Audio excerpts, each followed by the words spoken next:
आपको याद होगा कुछ समय पहले मालदीव की खूब चर्चा हो रही थी, और वो इसलिए भी क्योंकि मालदीव की जनता द्वारा चुने गए नए राष्ट्रपति मोहम्मद मोइजू ने सत्ता में आने के लिए यह कह दिया कि वो भारतीय सेना को अपने देश से बाहर कर देंगे।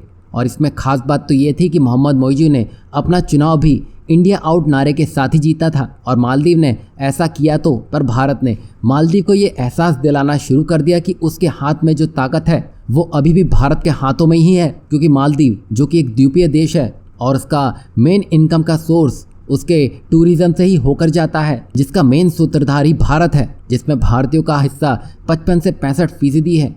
अब ऐसे में भारत से उलझकर वो अपने लिए ही गड्ढा खोदने में लगा था। वहीं मालदीव में किसी प्रकार की खेती बाड़ी नहीं होती है, तो उसको एक्सपोर्ट के सहारे ही अपने रास्ते खोलने पड़ते हैं, जिसके लिए वो भारत पर ही निर्भर है। अब भारत इस पर भी अपनी शक्ति दिखाना शुरू कर चुका है। साथ ही भारत मालदीव को रियल टाइम डाटा शेयरिंग करता है, जिसकी वजह से वो समुद्र में अपनी सुरक्षा को मजबूत कर पाता है, जिसमें मालदीव की समुद्री सीमा सुरक्षित रहती है और अवैध गतिविधियों से वो मुक्त रहता है। और भारत इस पर भी अपनी कड़ाई बरत रहा है। यही नहीं, मालदीव में गुलाई फुलू पोर्ट का निर्माण होने जा रहा है, जिसमें भारत का ही योगदान रहने वाला है। ऊपर से भारत की मालदीव को दी गई लाइन ऑफ क्रेडिट, बस भारत ने यही सब मालदीव के नए राष्ट्रपति को गिनाना शुरू कर दिया। वहीं भारत ने अब तक अपने डिप्लोमेटिक रास्ते का सही इस्तेमाल करना शुरू नहीं किया है कि अचानक ही मालदीव से एक आवाज़ उठती है, जिसमें मोहम्मद मोइजू की तरफ से कहा गया है कि मालदीव जियोपॉलिटिकल राइवलरी में उलझने के लिए बहुत छोटा देश है। वहीं जहाँ वो भारतीय सैनिकों को मालदीव में नहीं रखेगा,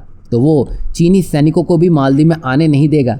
मतलब भारत की शक्ति का नतीजा मालदीव के चेहरे पर साफ दिखने लगा है। वहीं कुछ समय और निकल जाने दीजिए, भारत की कमी का एहसास मालदीव पर दिखने लगेगा, क्योंकि भारतीय खुद जान चुके हैं कि मालदीव ने भारत के साथ क्या किया है और उसका जवाब किस तरह देना है, ये भारतीय अच्छे से जानते हैं। वहीं मालदीव ने यह भी देख लिया होगा कि भारत ने किस तरह कनाडा का जीना दुश्वार कर रखा है। यही वजह है कि मोहम्मद मोइजू ने सामने आकर सारी बातें भारत से साफ करनी पड़ी।